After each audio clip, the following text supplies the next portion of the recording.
बिस्मिल्लाहिर्रहमानिर्रहीम। अस्सलामु अलैकुम वरहमतुल्लाहि वबरकातुहू। क्या हाल है मेरे यूट्यूब फैमिली के।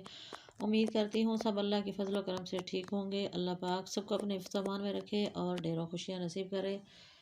तो आप लोगों की दुआओं से मैं भी खैर खैरियत से हूँ। तो आज मैं बनाऊँगी नान की रेसिपी, बहुत ही मज़े की टेस्टी। अगर आपको मेरी ये रेसिपी अच्छी लगे तो लाल सब्सक्राइब का बटन दबाएं, साथ में बेल का आइकॉन प्रेस करने से मेरी रेसिपी सबसे पहले फ्री में देखने को मिलेगी। तो नान बनाने मुश्किल नहीं है, बहुत आसान है। तो घर में हम नान बनाएंगे तवे के ऊपर, तंदूर के बगैर और ओवन के बगैर। क्योंकि जिनके पास तंदूर नहीं है, ओवन नहीं है, वो लोग परेशान होते हैं कि हम कैसे बना के खा सकते हैं, बस अब बाज़ार से ही लेने चाहिए। तो बाज़ार से अच्छे आज घर पे मैं आपको बना के दिखाऊंगी। तो आपको एक दफ़ा अगर आप इस तरह बनाएंगे, इसको ट्राई करेंगे, तो बाज़ार के नान आप भूल जाएंगे, घर में बनाते रहेंगे। ये बहुत ही टेस्टी बनते हैं, बहुत ही ज़बरदस्त। तो मैंने सोचा कि आप लोगों के साथ भी शेयर करूं। तो उसके लिए जो चीज़ें चाहिए, ये मैंने मैदा लिया है 1 किलो। ये वाली 6 प्यालियाँ बनती हैं ये मैदे की। और मैदे को पहले अच्छी तरह से छान लेना है, साफ़ कर लेना है, ताकि इसमें कोई गुठली वगैरह ना हो, कुछ भी ना हो। इसको छान के साफ़ करके मैयर कर लिया मैंने। ये 6 प्याली बनी है ये वाली। तो ये 2 टेबलस्पून कुकिंग ऑयल है और ये चीनी है 2 टेबलस्पून जो इसमें हम शामिल करेंगे। और ये है ईस्ट, इसको ख़मीर भी बोलते हैं। ये किसी भी जनरल स्टोर से मिल सकती है। और ये है सूखा दूध 2 टेबलस्पून और 1 टेबलस्पून है नमक। और ये पानी है गरम किया हुआ।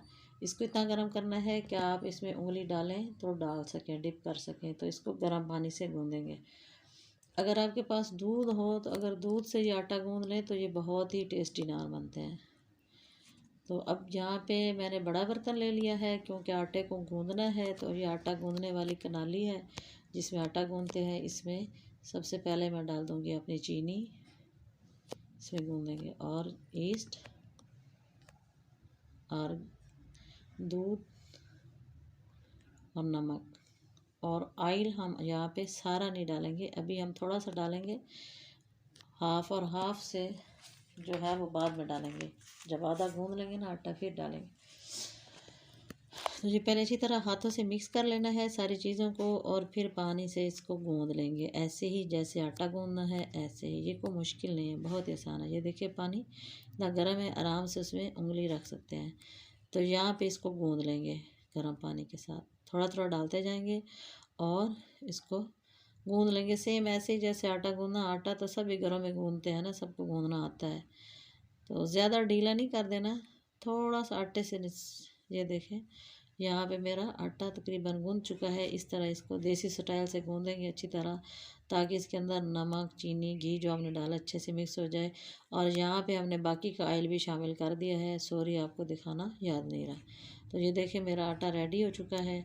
बस अब इसको थोड़ा सा और गूँध के रख देंगे एक बर्तन में, जहाँ जिसमें एयर ना जाए, उसमें डाल के कवर करके। ये देखिए रेडी है, अब इसको रखते हैं। ये देखिए गूँध चुका है, इसको उंगली आराम से जा रही है।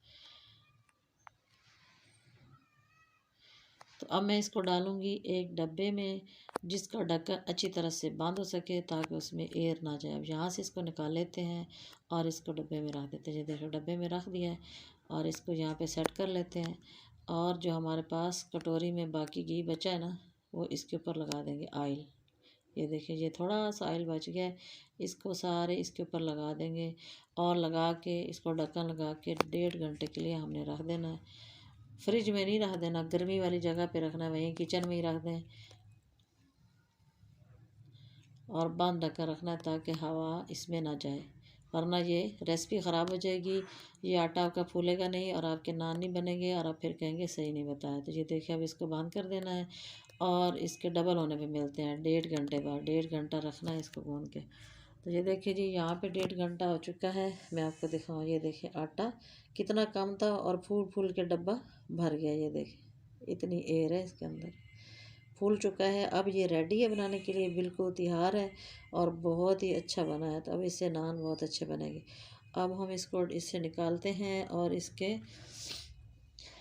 पेड़े बना लेते हैं। ये आटा बहुत ज़्यादा है तो हाफ हमने निकाल लिया, एक बड़ा सा पेड़ा बना लिया। अब इसके कर लेते हैं जी पीस, ताकि ये एक जैसे बॉल बने, बड़े छोटे ना। वैसे भी बना सकते हैं जैसे आटे के बनाते हैं, लेकिन इस तरह थोड़ा सा आसान रहेगा ना। ये देखिए बराबर के पीस बने। अब एक पीस उठाएंगे और उसका हम पेड़ा बना लेंगे, जिस तरह आपको आसान लगे। जैसे पेड़ा बनाना ऐसे, या जैसे आप बनाते हैं, मकसद पेड़ा बनाना है। बना के तो इसको ये देखिए बन गया है। इसी तरह हम सारे पेड़े बना लेंगे। ये देखिए, तो ये 8 पेड़े बने हैं मेरे आधे आटे के। 16 नान बनते हैं 1 किलो के। यहाँ पे हम इसको बेल लेंगे और वहाँ पे तवा हमने रख दिया चूल्हे पे प्री हीट होने के लिए, ताकि अच्छी तरह से तवा हमारा गर्म हो जाए। तो बहुत ज़्यादा भी हीट नहीं रखनी, हाई फ्लेम नहीं रखना, मीडियम हाई रखेंगे ताकि जले भी ना और कच्चे भी ना रहे। अंदर तक हमने पकाना है। तो ये थोड़ा सा बिल गया है। अब हम इसके ऊपर लगाएंगे थोड़ा थोड़ा धनिया, जैसे बाज़ार वालों ने लगाया होता है ना। इससे क्या होता है, लुक भी बहुत अच्छी आ जाती है और खुशबू भी अच्छी आती है। तो बस इसको पहले लगा के फिर बेलेंगे, ताकि ये अंदर इसके ना अच्छी तरह से सेट हो जाएगा। तो इसी दौरान जी, अगर आप चैनल पे नए हैं तो चैनल को सब्सक्राइब कर दें जी। ये देखें नान हमारा बिल चुका है। अब हम इसको तवे पे डालते हैं। यहाँ पे तवा प्री हीट हो गया है। अब इसको उठाएंगे और ऐसे तवे पे डाल देंगे। ये देखें, नान का साइज़ इतना ही होता है, तो मैंने इतना बनाया है। अगर आप बड़ा बनाना चाहें तो पेड़ा बड़ा बना लें, तो बड़ा बन जाएगा। वैसे नॉर्मल साइज़ नान का जितना होता है उतना मैंने बनाया है। तो अब इसको 2-3 मिनट एक साइड से पकाएंगे और 2-3 मिनट दूसरी साइड से। ये देखिए यहाँ से पक चुका है। और देखिए ये फूल के बिल्कुल नान की तरह हो गया ना। और बहुत पतले नहीं बेलने, जितना हम रूटीन का पराठा बेलते हैं ना मोटा, उतने उतने बेलेंगे। ये देखिए पक गया, कितनी प्यारी लुक है। ये बहुत ही टेस्टी बना देखिए। और ये दूसरा भी हमारा नान रेडी हो गया। तो इसी तरह हम सारे नान बना के आपसे मिलते हैं। ये देखें, हमने 8 नान बना लिए। ये देखें जी, यहाँ पे देखें कितना नरम है, मुलायम नरम, और बहुत ही मज़े की खुशबू आ रही है। तो अब हमको टेस्ट करके दिखाते हैं कढ़ाई गोश्त के साथ, कढ़ाई चिकन कढ़ाई के साथ। ये देखें, हाँ जी, कैसा बना। बहुत ही मज़े का, बहुत टेस्टी है, ज़बरदस्त जायका है, बाज़ार से भी कई गुना अच्छा। अगर आप घर में बनाएंगे तो आप बार बार बनाते रहेंगे और बाज़ार के नानों को भूल जाएंगे। और ये देखें बिल्कुल साफ़ सुथरे घर में बने हुए हैं और बहुत ही ईजी हैं, कोई भी मुश्किल नहीं है। तो उम्मीद करती हूँ आपको मेरी ये रेसिपी अच्छी लगी होगी। अगर अच्छी लगी हो तो वीडियो को लाइक कर दें, शेयर कर दें, चैनल को जी सब्सक्राइब कर दें, और सहेलियों दोस्तों बहनों में शेयर कर दें। और आप लोग भी इसको ज़रूर बर ज़रूर ट्राई करें और एक दफ़ा बनाएं और मुझे कमेंट्स में बताएं कि आपको कैसी लगी रेसिपी। तो फिर नई रेसिपी के साथ मिलूँगी, तब तक के लिए अल्लाह हाफिज़।